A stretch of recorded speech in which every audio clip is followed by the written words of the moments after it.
Hello student, कक्षा 4 विषय हिंदी, इकाई 3 ईदगाह। यह एक कहानी है। इस कहानी को प्रेमचंद ने लिखा है। रमज़ान के पूरे 30 रोज़ों के बाद ईद आई। कितना मनोहर और सुहाना प्रभाव है। वृक्षों में कुछ अजीब हरियाली है, खेतों में कुछ अजीब रौनक है, आसमान पर कुछ अजीब लालिमा है। आज का सूर्य देखो, कितना प्यारा, कितना शीतल है, मानो संसार को ईद की बधाई दे रहा हो। गांव में कितनी हलचल है। ईदगाह जाने की तैयारी हो रही है। लड़के सबसे अधिक प्रसन्न हैं। जल्दी मची है कि लोग ईदगाह के लिए चलते क्यों नहीं। हामिद बड़ा प्रसन्न है। वह 4-5 साल का गरीब, खूबसूरत, दुबला पतला लड़का है जिसका बाप गत वर्ष हैजे की भेंट हो गया और माँ न जाने क्यों पीली होती होती एक दिन मर गई। हामिद अब अपनी बूढ़ी दादी अमीना की गोद में ही सोता है। अमीना का दिल कचपचा रहा है। गांव के बच्चे अपने अपने बाप के साथ जा रहे हैं। हामिद का बाप अमीना के सिवा कौन है। उसे कैसे अकेले मेले में जाने दूं। उस भीड़ भाड़ में बच्चा कहीं खो जाएगा तो क्या हो। खो जाए तो क्या क्यों हो। नन्ही सी जान 30 कोस पैदल कैसे चलेगा। पैरों में छाले पड़ जाएंगे। पर हामिद के उत्साह का क्या करें। आखिर अधिक पैसे भी पास नहीं हैं। सब कुछ करके कुल 3 पैसे हामिद के लिए मेला व्यय जुटा पाई। हामिद भीतर जाकर कहता है, तुम डरना नहीं अम्मा, मैं सबसे पहले आऊँगा, बिल्कुल मत डरना। गांव से मेला चला। अन्य बच्चों के साथ हामिद भी जा रहा था। कभी सब दौड़कर आगे निकल जाते और कभी किसी पेड़ के नीचे खड़े होकर साथ वालों का प्रतीक्षा करते। सहसा ईदगाह का दृष्टि पड़ी। ऊपर इमली के घने पेड़ की छाया है, नीचे पक्का फर्श जिस पर जाजम बिछी हुई है। रेशेदारों की पत्तियां एक के पीछे एक न जाने कहाँ तक चली गई हैं। नए आने वाले आकर पीछे की कतार में खड़े हो जाते हैं। आगे जगह नहीं है। जन और पद का यहाँ कोई प्रश्न नहीं है। लाखों सिर एक साथ सजदे में झुक जाते हैं, फिर सबके साथ एक साथ खड़े हो जाते हैं, एक साथ झुकते हैं और एक साथ घुटने के बल बैठ जाते हैं, जैसे बिजली की लाखों बत्तियां एक साथ जल उठें और फिर एक साथ बुझ जाएं। अपूर्ण दृश्य था, मानो भ्रातृत्व भाव का एक सूत्र इन समस्त आत्माओं को एक लंबी में पिरोए हुए हैं। आत्माओं को एक लड़ी में पिरोए हुए हैं। नमाज खत्म हुई। लोग आपस में गले मिल रहे हैं। बूढ़े बच्चे सभी मगन हैं। मिठाई और खिलौनों की दुकान का जमघट शुरू हो गया। उधर दुकानों की कतारें लगी हुई हैं। तरह तरह के खिलौने हैं। सिपाही और मुजरिम, राजा, वकील, भिश्ती और धोबी, वाह वाह कितने सुंदर खिलौने हैं। बस अब बोलना ही चाहते हैं। महमूद सिपाही लेता है। खाकी वर्दी वाला, लाल पगड़ी वाला, कंधे पर बंदूक रख के मालूम होता है अभी कवायद किए चले आ रहा है। मोहसिन की भिश्ती पसंद आई। कमर झुकी हुई है, ऊपर मशक रखी हुई है। नूरे को वकील से प्रेम है। काला चोंगा, नीचे सफ़ेद अचकन के सामने की जेब में घड़ी, सुनहरी जंजीर, एक हाथ में कानूनी पोथी लिए हुए मालूम होता है अभी अभी अदालत से बहस किए चले आ रहा है। ये सब 2-2 पैसे के खिलौने हैं। हामिद के पास कुल 3 पैसे थे। अब इतने महंगे खिलौने कैसे ले ले। खिलौने के बाद मिठाइयों का नंबर आता है। किसी ने रबड़ियाँ ली, किसी ने गुलाब जामुन मज़े से खा रहे हैं। मिठाइयों के बाद दुकानें लोहे की चीज़ की थी। लड़कों के लिए यहाँ कोई आकर्षक नहीं था। वे सब आगे बढ़ जाते हैं। अकेला हामिद लोहे की दुकान पर रुक जाता है। कई चिमटे रखे हुए थे। उसे ख्याल आया, दादी के पास चिमटा नहीं है। तवे से रोटी उतारती है तो हाथ जल जाता है। अगर वह चिमटा लेकर दादी को दे दे तो वह कितनी प्रसन्न होंगी। फिर उनकी उंगलियां कभी न जलेंगी। खिलौने से क्या फ़ायदा, ज़रा की देर की खुशी होती है, फिर तो कोई उसकी ओर आँख उठाकर भी नहीं देखता। कई तो घर पहुँचते पहुँचते ही टूटकर बराबर हो जाएंगे। हामिद के साथी आगे बढ़ जाते। शबील पर सबके सब शरबत पी रहे हैं। हामिद सोचता है,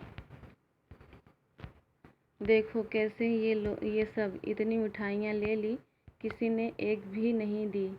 उस पर कहते हैं, मेरे साथ खेलो, खाएंगे मिठाइयाँ, उन्हीं के मुंह सड़ेंगे, फोड़े फुंसियाँ निकलेंगी, जुबान चटोरी हो जाएगी। मैं क्यों अपनी जीभ खराब करूं? मैं चिमटा ही लूँगा। अम्मा उसे देखेगी, दौड़कर मेरे हाथ से ले लेगी और कहेगी, मेरा बच्चा अम्मा के लिए चिमटा लाया। हजारों दुआएं देंगी। इन लोगों के खिलौने पर कौन इन्हें दुआ देगा? मेरे पास पैसे नहीं हैं, तभी तो मोहसिन और महमूद मिजाज दिखाते हैं। सबके सब हंसेंगे कि हामिद ने चिमटा लिया। हंसो मेरी बला से, ये हामिद कहता है कि हंसो मेरी बला से। उसने दुकानदार से पूछा, यह चिमटा कितने का है? दुकानदार ने 6 पैसे बताए। हामिद का दिल बैठ गया। ठीक ठीक बताओ। ठीक ठीक 5-5 लगेंगे। लेना हो तो लो, नहीं तो चलते बनो। हामिद ने कलेजा मजबूत करके कहा, 3 पैसे लोगे? और यह कहता हुआ आगे बढ़ गया कि दुकानदार ने घुड़क ना दे। लेकिन दुकानदार ने घुड़की ना दी, बुलाकर 3 पैसे में चिमटा दे दिया। हामिद ने यह इस तरह उसे कंधे पर रखा मानो वह बंदूक हो और शान से अड़काता हुआ साथियों के पास आया। मोहसिन ने हंसकर कहा, यह चिमटा क्यों लाया पगले? हामिद ने सफाई दी, खिलौने तुम्हारे खिलौने क्या हैं?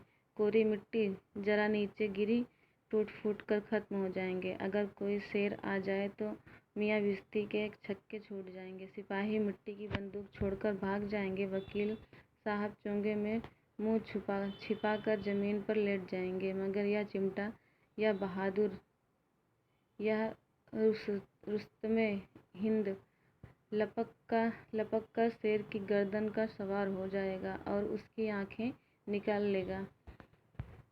हामिद के तर्क का और बच्चों के पास कोई जवाब न था। औरों ने 3-3, 4-4 आने पैसे खर्च किए पर कोई काम की चीज़ न ला सके। हामिद ने 3 पैसे में ही रंग जमा दिया। हामिद की बात का ऐसा रोब पड़ा कि सभी साथी अभी तक उसे गांठ ही नहीं रहे थे। वे अब बारी बारी से उसे अपने खिलौने दिखाने लगे। हामिद ने भी खुले दिल से अपने खिलौनों का तारीफ किया। चिमटा भी बारी बारी से बच्चों के हाथ में गुजरा और सबने उसे सराहा। 11 बजे सारे गांव में हलचल मच गई। मेले वाले घर पहुंचे। मोहसिन की छोटी बहन ने दौड़कर भिश्ती उसके हाथ से छीन लिया और मारे खुशी से उछली तो मियाँ भिश्ती नीचे आ गए और परलोक सिधार गए। मियाँ नूरे ने दीवार पर 2 खूंटियाँ गाड़ी, उन पर लकड़ी का एक पटरा रखा, पटरे पर कागज का कालीन रखा और नूरे ने वकील साहब उस पर राजा भोज की तरह बिराजे। नूरे ने उन्हें देखा और पंखा झलना शुरू किया। मालूम नहीं पंखे की हवा या पंखे की चोट से वकील साहब लुढ़क पड़े और उनका माटी का चूंगा माटी में मिल गया। रहा महमूद की सिपाही का, उसके लिए एक कटोरी आई। उसमें कुछ रंग के फटे पुराने चिथड़े बिछाए गए जिसमें सिपाही साहब आराम से लेटे। महमूद ने टोकरी उठाई और द्वार पर चक्कर लगाने लगा। उसके दोनों छोटे भाई सिपाही की तरफ से जागते रहो पुकारते चले। टोकरी नीचे गिरी और उसके साथ मियाँ सिपाही अपनी बंदूक लिए जमीन पर आ गए। बेचारे की टांग टूट गई। अब मियाँ हामिद का हाल सुनिए। अमीना उसकी आवाज़ सुनते ही दौड़कर आई, उसे गोद में लेकर प्यार करने लगी। सहसा उसके हाथ में चिमटा देखकर वह चौंक गई। यह चिमटा कहाँ से लाया? मैंने मोल लिया। कितने पैसे में? 3 पैसे में। अमीना को क्रोध आया। दोपहर हो गई, कुछ न खाया न पिया, 3 पैसे थे, उसका भी चिमटा उठा लाया। हामिद ने अपराधी भाव से कहा, तुम्हारी अंगुलियां तवे पे जल जाती थी, इसलिए मैंने इसे ले लिया। अमीना का क्रोध कपूर हो गया। क्रोध कपूर का अर्थ होता है गुस्सा शांत होना। बच्चे में कितना त्याग है। दूसरों को खिलौने लेते और मिठाइयाँ खाते देखकर इसका मन नहीं ललचाया होगा, पर इसे वहाँ भी अपनी बूढ़ी दादी का इतना ध्यान रहा। यह सब सोचते हुए बुढ़िया गदगद हो गई। वह रो उठी, दामन फैलाकर हामिद को दुआएं देती जाती और उसकी आंखों से आंसुओं की बड़ी बड़ी बूंदें गिरती जाती। और उधर हामिद वह अपनी दादी की प्यार भरी गोद में दुबका जा रहा था। तो बच्चों, अब है शब्दार्थ टिप्पणी। ईद रमजान मास के अंत में आने वाला मुसलमानों का एक त्यौहार है, जहाँ एक चातक तथा संक्रमण रोग जिसमें दस्त और कै आती हैं। रुस्तम फारस देश का एक प्रसिद्ध पहलवान, बहुत बड़ा वीर। ईदगाह त्योहारों पर नमाज पढ़ी जाने का स्थान। सिजदा, प्रणाम या दंडवत, लड़ी, माला, रौनक, चमकदार नमाज। मुसलमानों की ईश्वर प्रार्थना जो नित्य 5 बार करते हैं, यह विशेष प्रकार से उठ बैठ और झुक के की जाती है। बिस्ती, मशक में पानी भरकर ढोने वाला आदमी, बंद गले का एक प्रकार का कोट। सबील, प्याऊ, दुआ, आशीर्वाद, जमघट, मनुष्य से बहुत से मनुष्यों की भीड़, भ्रातृव्य भाई होने का भाव या कर्म। तो बच्चों, अब है मुहावरा। छक्के छूट जाना, होश उड़ाना। इसका वाक्य क्या होगा बच्चों? हामिद का चिमटा देखकर सबके छक्के छूट गए। फिर दूसरा है रंग जमाना, प्रभाव डालना। हामिद ने 3 पैसे में रंग जमा डाला। मिट्टी में मिल जाना, बर्बाद होना। सबके खिलौने मिट्टी के थे, वह टूटकर मिट्टी में मिल गए। सफाई देना, निर्दोषता प्रमाणित करना। हामिद ने अपनी दादी के सामने सफाई दी। क्रोध कपूर होना, गुस्सा मिट जाना। हामिद की बात सुनकर दादी का क्रोध कपूर दूर हो गया। बच्चों, अब है स्वाध्याय। निम्नलिखित प्रश्नों के उत्तर एक एक वाक्य में लिखिए। ईद के त्यौहार पर हामिद कहाँ जाने के लिए उत्सुक था? तो बच्चों, इसका उत्तर होगा ईद के त्यौहार पर हामिद मेला जाने के लिए उत्सुक था। ईदगाह कहानी के लेखक कौन हैं? तो इसका उत्तर यह होगा, ईदगाह कहानी के लेखक प्रेमचंद हैं। तीसरा प्रश्न है, हामिद के पास कितने पैसे थे? तो बच्चों, इसका उत्तर होगा, हामिद के पास 3 पैसे थे। हामिद ने मेले में क्या खरीदा? तो इसका उत्तर यह होगा बच्चों, हामिद ने मेले में एक चिमटा खरीदा। हामिद ने चिमटा कितने पैसे में खरीदा? 5वां प्रश्न है, हामिद ने चिमटा कितने पैसे में खरीदा? तो बच्चों, इसका उत्तर यह होगा, हामिद ने चिमटा 3 पैसे में खरीदा। 6वां प्रश्न है, मोहसिन ने हंसकर क्या कहा? तो इसका उत्तर यह होगा, मोहसिन ने हंसकर कहा कि पगले चिमटा क्यों उठा लाया। अब है बच्चों 6वां प्रश्न, बूढ़ी दादी अमीना को क्रोध क्यों आया? बूढ़ी दादी अमीना को क्रोध आया क्योंकि दोपहर से बच्चा गया, ना कुछ खाया ना कुछ पिया, 3 पैसे थे, उसका भी चिमटा उठा लाया, इसलिए बूढ़ी दादी अमीना को क्रोध आया। बच्चों, अब है 8वां प्रश्न, हामिद का उत्तर सुनकर बूढ़ी दादी अमीना का गुस्सा शांत क्यों हो गया? तो हामिद की दादी को हामिद की बात सुनकर कि आप रोटी सेकती हो तो तवे पे आपकी अंगुलियां जल जाती हैं, यह बात सुनकर बूढ़ी दादी अमीना का गुस्सा शांत हो गया। बच्चों, अब है दूसरा प्रश्न, कोष्ठक में दिए गए शब्दों में से सही शब्द चुनकर रिक्त स्थानों की पूर्ति कीजिए। मैंने इसको लिख दिया है, आपको देख के लिख लेना। जैसे पहला है रमजान के पूरे 30, तो इसमें क्या लिखेंगे कोष्ठक में? 30 रोज़ों के बाद ईद आई। दूसरे में है नन्ही सी जान 3, तो यहाँ पे कोष लिखेंगे, 3 कोष पैदल कैसे चलेगा। तीसरा है लाखों सिर एक साथ ही सिजदे में झुक जाते हैं। अकेला हामिद लोहे की दुकान पर रुक जाता है। 5वां है, हामिद के तर्क का और बच्चों के पास क्या था? जवाब ना था। हामिद ने खुले दिल से उनके खिलौने की क्या की? तारीफ़ की। 7वां है, उनकी अंगुलियां समय से जल जाती हैं, इसलिए मैंने ले लिया। अब तीसरा प्रश्न है बच्चों, इस शब्द समूह के एक शब्द लिखिए। जैसे पहला है इसमें क्रोध करने वाला, तो इसका या इसको लिखेंगे क्रोधी। चौथा प्रश्न है बच्चों, निम्नलिखित वाक्य किसने कहे हैं? पहला है तुम डरना नहीं अम्मा, मैं सबसे पहले आऊँगा। तो बच्चों यह किसने कहा था? हामिद ने कहा था।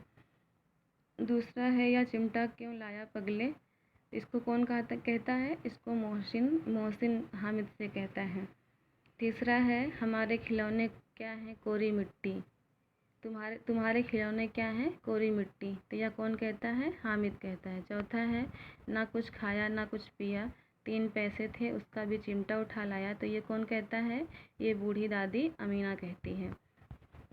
निम्नलिखित प्रश्नों को शब्दकोशीय क्रम में लिखिए। तो इसमें है प्रतीक्षा, मनोहर, आसमान, नमाज, दुआएं, कालीन। तो सबसे पहला अक्षर हमारा क्या आता है? आ। तो आ से आसमान, आसमान के बाद कालीन, कालीन के बाद दुआएं, दुआएं के बाद नमाज, नमाज के बाद प्रतीक्षा, प्रतीक्षा के बाद मनोहर। बच्चों अब है छठा प्रश्न, निम्नलिखित शब्दों का बहुवचन लिखिए। तो पहला क्या है? दीवार का दीवारें, लकड़ी लकड़ियाँ, टोकरी टोकरियाँ, मिठाई मिठाइयाँ, पंक्ति पंक्तियाँ, बत्ती बत्तियाँ। तो बच्चों ये हमारा आज तीसरा पाठ पूरा हो गया।